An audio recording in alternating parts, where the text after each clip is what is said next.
Master minds commerce చదవాలనుకునే 10th inter విద్యార్థుల తొలి ఎంపిక. నేటి ప్రపంచంలో మనిషి ఉదయం లేచిన మొదలు పడుకునే వరకు పెట్రోల్, డీజిల్ రోజువారీ జీవనంలో ఒక కీలక పాత్ర పోషిస్తుంది. ఒక రకంగా చెప్పాలంటే చమురు లేనిదే మనుగడ కష్టమనే స్థాయికి చేరుకుంది. వాహనాలు, విమానాలు, నీటి రవాణా మొదలైనవి చమురు ఇంధనాలపై ఆధారపడతాయి. ప్రత్యామ్నాయ ఇంధనాలంటే విద్యుత్, సౌరశక్తి ఉన్నప్పటికీ చమురుపైనే ఎక్కువ ఆధారపడుతూ ఉంటారు. భారతదేశం చమురు దిగుమతులపై 80% కంటే ఎక్కువ ఆధారపడుతుంది. అలాంటిది ఇప్పుడు భారత్ జాక్పాట్ కొట్టింది.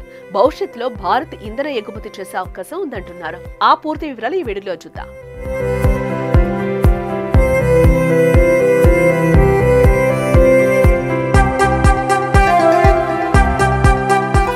ప్రపంచంలో అతిపెద్ద చమురు ఎగుమతి దేశాల్లో సౌదీ అరేబియా ఒకటి. ఆర్థిక వ్యవస్థలో చమురు ఎగుమతులు ప్రధాన భాగం. తర్వాత Russia, Iran, Kuwait, Venezuela, Iran, Nigeria వంటి దేశాలు చమురు ఉత్పత్తి చేస్తున్నాయి. చమురు దిగుమతి చేసుకునే వాటిలో భారత్ కూడా ఒకటి. అలాంటిది ఇప్పుడు భారత్ జాక్పాట్ కొట్టిందని వార్తలు వస్తున్నాయి.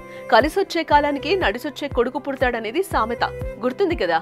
ఇప్పుడు భారత్ కి అలాంటి మంచి రోజులే వచ్చాయంటున్నారు కేంద్ర పెట్రోలియం, సహజ వనరుల శాఖ మంత్రి హర్దీప్ సింగ్ పూరి.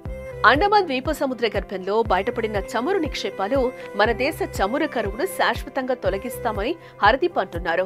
కనీవిని ఎరుగని రీతిలో 2000 సంవత్సరాల పాటు మన దేశ చమురు అవసరాలను తీర్చగల స్థాయిలో అండమాన్ చమురు నిక్షేపాలు ఉన్నట్టుగా చెప్తున్నారు. సముద్రంలో చమురు, సహజ వాయు నిక్షేపాల కోసం ప్రభుత్వ రంగంలోని ఆయిల్ ఇండియా, ఓఎన్జీసీ జరుపుతున్న అన్వేషణ ఒక కొలిక్కి వచ్చే అవకాశం కనిపిస్తోంది. సముద్ర జలాల్లో దాదాపు 1,84,440 కోట్ల లీటర్ల, దాదాపు 1,160 కోట్ల బ్యారెళ్లకు సమానమైన భారీ చమురు నిక్షేపాలు ఉన్నట్లు మంత్రి హర్దీప్ సింగ్ తెలిపారు. ఈ నిక్షేపం ఇటీవల దక్షిణ అమెరికాలోని గయానాలో కనుగొన్నంత భారీ స్థాయిలో ఉంటుందన్నారు.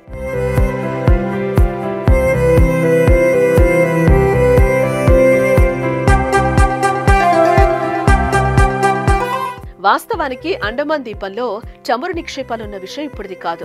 1970 నుంచి 80 దశకంలో, అంటే ఇంచుమించుగా అర్ధ శతాబ్దికి ముందే గుర్తించారు. అప్పట్లో అధికారంలో ఉన్న ఇందిరాగాంధీ ప్రభుత్వం కానీ, ఆ తర్వాత వచ్చిపోయిన ప్రభుత్వాలు కానీ ముందడుగు వేసి సాహసం చేయలేదు. అప్పట్లో టెక్నాలజీ, ఆర్థిక పరిస్థితులు కూడా అనుకూలించలేదు. ప్రస్తుత పరిస్థితుల్లో మార్పు వచ్చింది. గడిచిన 11 ఏళ్లలో ప్రధానమంత్రి నరేంద్ర మోదీ ప్రభుత్వం మౌలిక సదుపాయాల కల్పన మొదలు అంతరిక్ష పరిశోధనల వరకు ప్రతి రంగంలోనూ తన మార్కు చాటుకుంటున్నారు. ఈ రోజున ఆయిల్ రిఫైనరీలో మన దేశం పబ్లిక్ ప్రైవేట్ భాగస్వామ్యంలో చాలా వేగంగా ముందుకు సాగుతోంది. ఏకకాలంలో 26,000 బోర్లు వేసి చమురు నిక్షేపాలను అన్వేషించడం అంటే మామూలు విషయమేం కాదు.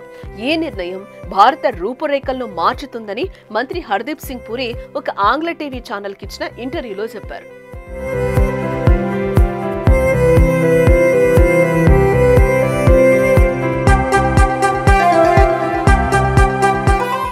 ఇల్లాలకగానే పండుగ కాదు కదా. చమురు నిక్షేపాలు కనుగొన్నంత మాత్రాన పెట్రోల్, డీజిల్ పెట్రోల్ బంకుల్లోకి, మన వాహనాల్లోకి వచ్చేయదు.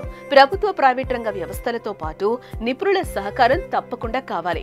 ప్రస్తుతం దేశంలో ప్రభుత్వ రంగ సంస్థలైన ONGC, Bharat, HP, Indian oil కంపెనీలు చమురు తవ్వకాలు, నిర్వహణ బాధ్యతలు చూస్తున్న విషయం తెలిసిందే. అలాగే రిలయన్స్, నయారా వంటి ప్రైవేట్ కార్పొరేట్ సంస్థలు చమురు రంగంలో చురుగ్గా పనిచేస్తున్నాయి. వీటన్నింటి సహకారంతో మనం కనే కల సాకారమవుతుంది. అత్యధిక చమురు నిల్వలు ఉన్న తొలి 20 దేశాల్లో మన దేశ స్థానం సముచిత స్థానం సంపాదించుకుంటుంది. ఇదిలా ఉంటే గత ఆర్థిక సంవత్సరం ఓఎన్జీసీ దేశంలోని వివిధ ప్రాంతాల్లో చమురు, గ్యాస్ నిక్షేపాల అన్వేషణ, ఉత్పత్తి కోసం 37,000 కోట్లు ఖర్చు చేసింది. ఇందులో పెద్ద మొత్తం అండమాన్ నికోబార్ సముద్ర జలాల్లో బావుల తవ్వకం కోసం ఖర్చు చేసినట్లుగా అధికారిక వర్గాలు చెప్పాయి.